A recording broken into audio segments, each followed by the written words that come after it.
looks at the social worker. "It's okay," the social worker says. "She's a pretty cool customer."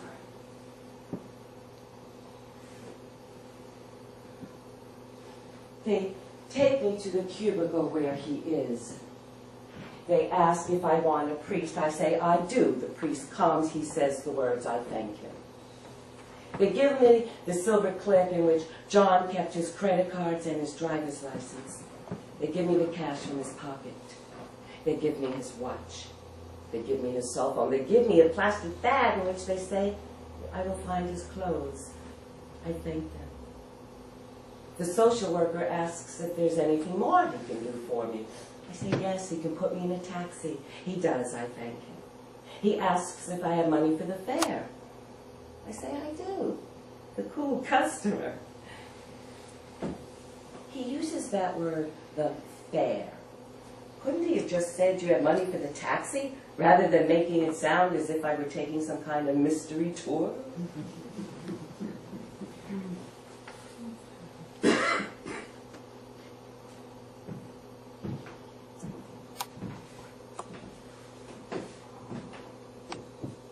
When I walk back into the apartment, I see John's jacket still lying on the chair where he dropped it. I pick it up. A Patagonia windbreaker. The crew jacket from Up Close and Personal. All pictures have crew jackets. There used to be a joke about a picture so bad the crew won't wear the jacket.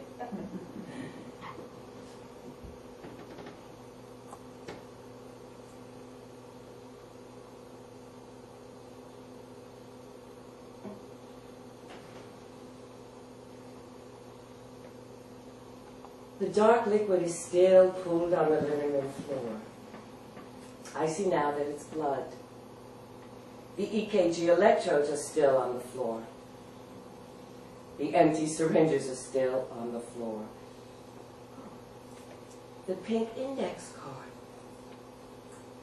I typed the words on the card because they had to do with a plot detail in another picture. And these are the words I copied from the Merck manual. Tissue anoxia for more than 4 to 6 minutes can result in irreversible brain damage or death. I consider irreversible brain damage. I stop. That isn't exactly what happened. Something else happened. But I can't afford to access the word.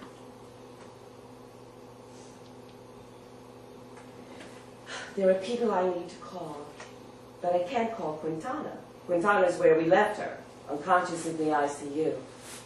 The IV line still dripping the medications they give when they say we're giving it everything we've got. Everything we've got doesn't do it for me. I want the names. I wrote them down. I looked them up. They were the antibiotics. Vancomycin. They call it Vanc. By now, so do I. Azithromycin, gentamicin, clindamycin. Then there was Zigris. Zigris is Eli Lilly's drug for septic shock, said to improve the survival rate from 56 to 69%. You might want to file that. But when you're standing next to your child's ICU bed and the bank isn't working and somebody mentions Zigris. Spelled Xigris, pronounced Zigris. This cost $20,000, the nurse said tonight when she changed the IV bag. We still don't know which way this is going, one of the ICU doctors said.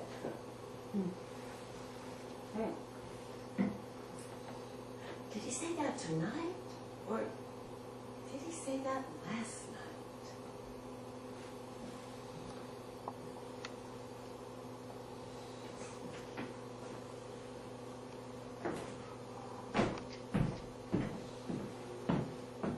You really want to know how this happened? I mean, John asked that question. A perfectly healthy young woman, married 5 months. She and Jerry had just had their first Thanksgiving dinner. They pureed turnips. They unpacked their wedding china.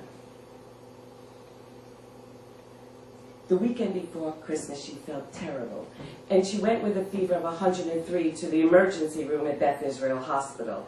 She was diagnosed with the flu. Stay in bed, drink liquids, it's going around. No chest x-ray was taken. 3 days later, she went back to the emergency room. Her pulse was elevated. Her white count was almost 0. There was pneumonia on one lung. She would go to an ICU overnight for monitoring, but it was nothing, what we used to call walking pneumonia. By morning, her fever had passed 104. She was intubated. There was pneumonia on both lungs. Her blood pressure was dropping. She had entered septic shock, and they did not know which way this was going. Reconstructing the sequence did not answer John's question. He asked, how did this happen? And what he meant was, why? Now, if I could answer that question, would he still be...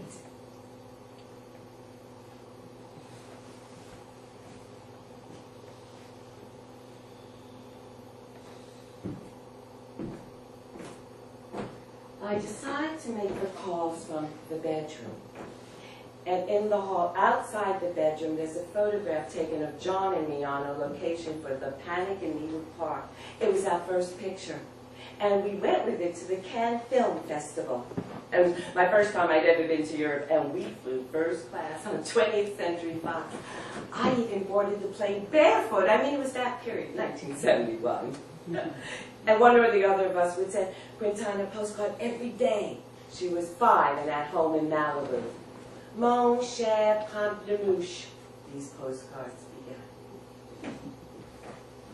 Oh, there's also a photograph of Catherine Ross, taken by Conrad Hall during the Malibu period when she taught Quintana to swim by throwing a Tahitian shell into a neighbor's pool and telling Quintana the shell was hers if she brought it up. This was a time when Catherine and Conrad and Jean and Brian Moore and John and I traded plants and dogs and favors and recipes and ate at each other's house a couple of times a week. We all made souffles. Once on Quintana's birthday, I made 24 chocolate souffles and watched 24 6-year-olds mash them into chocolate pudding. Oh, and we talked about renting Lee Grant's house above Zuma Beach and opening a restaurant to be called Lee Grant's house. And Catherine and Jean and I would take turns cooking. And Conrad and Brian and John would take turns running the front. Conrad Hall is now dead. Brian Moore is now dead. I do not further pursue this update on who is now dead. The telephone rings and it's Lynn Nesbitt. I don't know how she knows, but she does, and she's on her way over.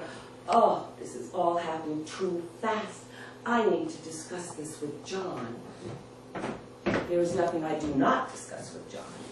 Well, I don't always think he's right, nor does he always think I'm right. But we are each the person the other one trusts. Many people assume that we must be competitive, that our private life must be a minefield of professional envies and resentments. But this is so far from the truth. When Lynn arrives, we do not sit in the part of the living room where the blood and the syringes and the EKG electrodes are still on the floor. She has a telephone in her hand. I realize that she's talking to Christopher Lehman Hout. If she's talking to Christopher Lehman Hout, that means she's talking about an obituary in the New York Times. An obituary means he's dead. I am seized by the need not to let anyone at the Los Angeles Times read this in the New York Times. Oh, I call a friend at the Los Angeles Times. And as he picks up, I realize I've made a mistake. It's still early in Los Angeles. Is John even dead there? I mean, what time was it here when they said he was dead? Is it that time yet in Los Angeles? And if there's still time left on the West Coast, does it even need to happen there? Should I be taking him there right now? If I hang up and fly out, can we have a different ending on Pacific time?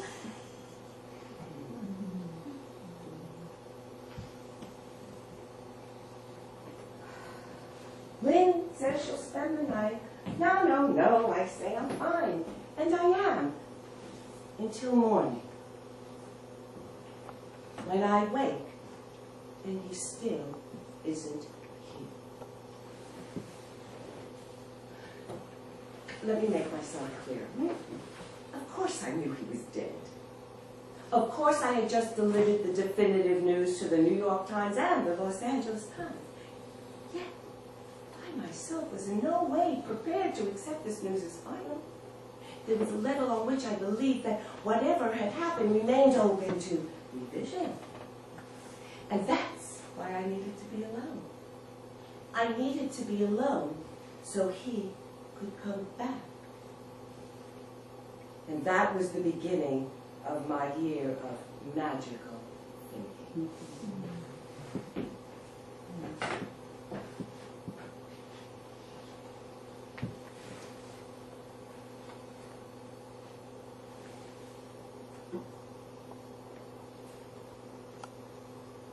When I wake and he still isn't here, I try not to move. I lie very still.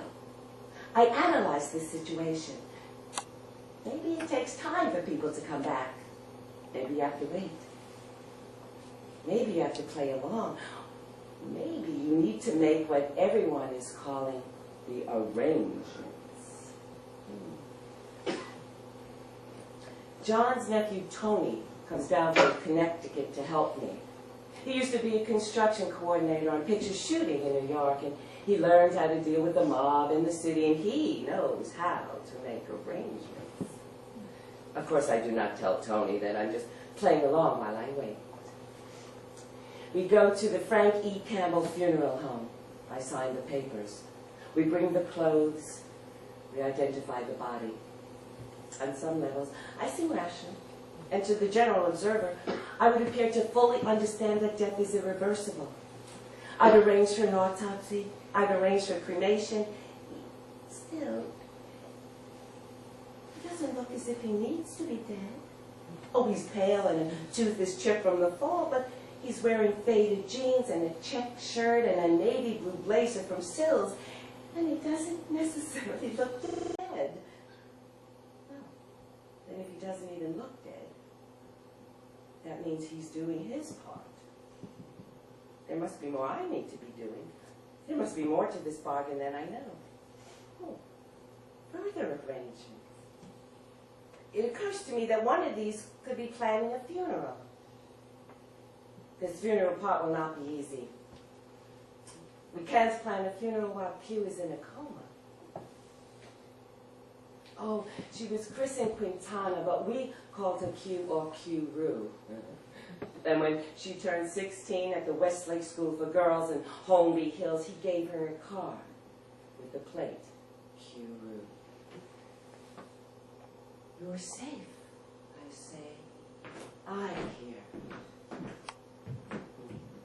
I say it every time I walk into the ICU. I've been saying it to all her life. And the first time I said it was in the nursery at St. John's Hospital in Santa Monica the day she was born. And we took her home and put her in a bassinet overlooking the point with the cave where the sea ran in. And if the tide was right, and you caught a swell of clear water, you could swim right into the cave. And after we brought Quintana home, you know we never did it?